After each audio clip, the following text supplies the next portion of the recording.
మీ అందరినీ ఒక చిన్న రిక్వెస్ట్ చేద్దాం అనుకుంటున్నాను. ప్లీజ్ మీరందరూ చాలామంది కూడా వీడియో చూస్తున్నారు అండ్ మీకు నచ్చుతుందనే అనుకుంటున్నా.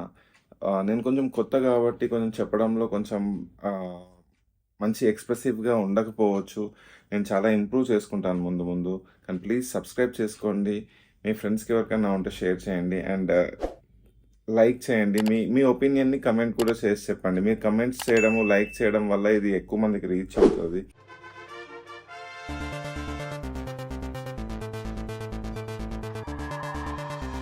సో ఈరోజు వచ్చేసి మనము కవిత, కల్వకుంట్ల కవిత, చిన్న కేసీఆర్ మన తెలంగాణ ఎక్స్ సీఎం ఉన్నాడు కదా, వాళ్ళ డాటర్ కవిత అంటే అసలు తెలియని వాళ్ళు ఎవరు లేరు. నేను ఎంత ఆమెకు ఎక్స్ప్లెనేషన్ ఎవరు అని చెప్పవలసిన అంత అవసరం కూడా లేదు. సో కల్వకుంట్ల కవిత అంటే అందరికీ తెలుసు. ఈ గత 3-4 డేస్ నుంచి వెళ్ళి కొంచెం చాలా ఎక్కువ వార్తల్లో ఉంటుంది ఆమె. కవిత ఎందుకు ఇట్లా పార్టీ నుండి బయటికి రావాలనుకొని, ఎందుకు బీఆర్ఎస్కి అగెయిన్స్ట్గా మాట్లాడాలని అనుకుంటుంది అనే టాపిక్ని మనం ఈరోజు మాట్లాడదాము. నా ఒపీనియన్లో నేను ఒక 3 పాయింట్స్ అనుకుంటున్నాను అండి కవిత గారి గురించి. అంటే కవిత ఎందుకు బయటికి రావాలనుకుంది, తను ఎందుకు సపరేట్గా అందరికి అగెయిన్స్ట్గా ఎందుకు అవ్వాలనుకుంటుంది అనేది నేను ఒక 3 పాయింట్స్ అనుకుంటున్నాను. ఆ 3 పాయింట్స్ నేను మీకు చెప్తాను. మీరు అందులో ఏది కరెక్ట్ అనుకుంటారో నాకు కమెంట్ చేసి చెప్పండి. అంతేకాకుండా నేను చెప్పినవి కాకుండా మీకేమన్నా తెలిస్తే కూడా అవి కమెంట్ చేసి చెప్పండి. Okay, the first point is, ఈ 3 రోజుల నుండి అందరూ చెప్తున్నట్టుగా రేవంత్ రెడ్డి గారి ఇన్వాల్వ్మెంట్, రేవంత్ రెడ్డి గారు వెనకాల ఉండి కవితని కవితతో ఇవన్నీ అనిపిస్తున్నారు అని చెప్పేసి ఒక పెద్ద టాక్ నడుస్తుంది. Just because Revanth Reddy and కవితకి జాయింట్గా కొన్ని బిజినెసెస్ ఉన్నాయి. సో ఎప్పటి నుండో ఉన్నాయి, ఫ్రమ్ లాంగ్ బ్యాక్, అంటే 2010-12 నుండి ఏమో ఉన్నాయంట. I'm not sure about it. అందులో ఇద్దరు ఇంకా ఉన్నారా లేరా ఇవన్నీ కూడా నేను ఈరోజు డిస్కస్ చేయను. బట్ అది ఒక రీజన్. రేవంత్ రెడ్డి కేసీఆర్ని ఎట్లయినా కూడా ఏదో ఒక కేసులో ఇరికియాలని చెప్పేసి చాలా ట్రై చేస్తున్నారు. బట్ వాళ్ళు దొరకట్లేదు కాబట్టి కవితను మధ్యలో పెట్టుకొని వాళ్ళని ఇరికించడం కోసం అని చెప్పేసి ప్లాన్ చేస్తున్నాడు అని చెప్పేసి ఒక talk. So this might be one of the reasons. ఇది కరెక్ట్ కూడా అయి ఉండొచ్చు, రాంగ్ కూడా అయి ఉండొచ్చు. We're not sure about it, but it's purely my opinion.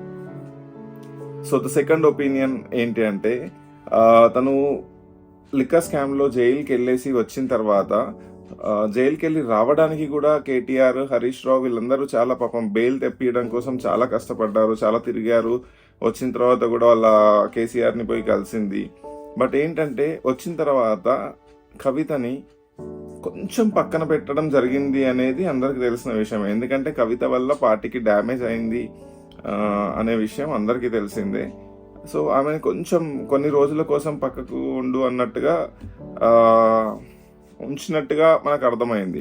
So అది ఆమె డైజెస్ట్ చేసుకోలేకపోయింది. సో ఆమెకు ఇంపార్టెన్స్ ఇవ్వాలి, పార్టీలో తను కూడా ఇంపార్టెంటే అని చెప్పేసి, తనకు ఆ ఇంపార్టెన్స్ ఇవ్వాలి అని చెప్పేసి తను ఆలోచించి, తనకి ఇంపార్టెంట్ ఇవ్వకపోయేసరికి తను బయటికి వచ్చి వీళ్ళకి అగెయిన్స్ట్గా మాట్లాడడం జరిగింది. ఎందుకంటే జనరల్గా హరీష్ రావు వచ్చేసి పార్టీలో one of the major role play చేస్తారు. సో డైరెక్ట్గా హరీష్ రావుని అటాక్ చేసేసరికి ఈమె లైమ్ లైట్లోకి వస్తుంది, ఎక్కువ న్యూస్లోకి వస్తుంది అని చెప్పేసి ఒక ఐడియాతో కూడా వచ్చి ఉండొచ్చు. So that is my second reason. And the very important, నేను చాలా ఎక్కువగా నమ్మి ఇది ఖచ్చితంగా ఇదే అయి ఉండొచ్చు అనే రీజన్ మన థర్డ్ రీజన్. నా ఎక్స్పెక్టేషన్ ప్రకారం మోడీ అంటే బీజేపీ గవర్నమెంట్ వచ్చేసి కేసీఆర్ని భయపెట్టడం కోసమో, ఇరికించడం కోసమో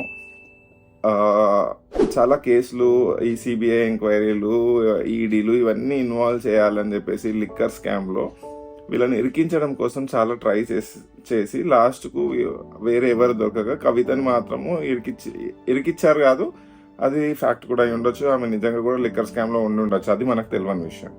అది మనకు ఆ ఫైనల్ జడ్జిమెంట్ వచ్చేదాకా కూడా మనం దాని గురించి ఏం చెప్పలేం.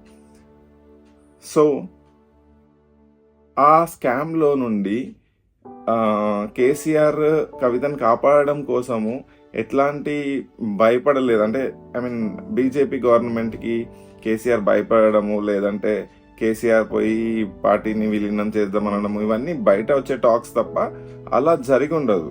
అందుకని బీజేపీ గవర్నమెంట్ ఏంటంటే కవితతో ఒక డిస్కషన్ చేసి ఉంటుంది. నువ్వు స్కామ్లోకి వెళ్ళి బయటికి రావాలి అంటే నువ్వు నీ ఫ్యామిలీకి అగెయిన్స్ట్గా ఫైట్ చేయాలి. నువ్వు అంటే ఆ లిక్కర్ స్కామ్లో నుండి నువ్వు బయటికి రావాలంటే నీ ఫ్యామిలీకి అగెయిన్స్ట్గా నువ్వు మాట్లాడాలి అనే చెప్పే ఒక ఒప్పందం కూడా అయి ఉండొచ్చు. నా ఉద్దేశంలో నేను అనుకునేది ఏంటంటే ఇదంతా బీజేపీ ఆడుతున్న గేమ్ అనే అనుకుంటున్నా, BJP కవితతో ఆడిస్తున్న game.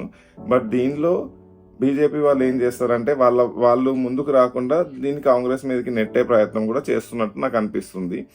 So whatever may the reason be, ఇందులో ఏదైనా అయి ఉండొచ్చు. బట్ నా స్ట్రాంగ్ ఒపీనియన్ మాత్రం ఇది బీజేపీ కవితని లిక్కర్ స్కామ్లో నుండి బయటికి వేయడం కోసము మేబీ బీజేపీయే కవితతో ఆడిస్తున్న నాటకం అయి ఉండొచ్చు. ఆర్ ఫస్ట్ రీజన్ ఏదైతే రేవంత్ రెడ్డిదన్నా అయి ఉండొచ్చు, ఏదైనా అయి ఉండొచ్చు. బట్ సో కవిత బయటికి రావడం అయితే అందరికి తెలుసు.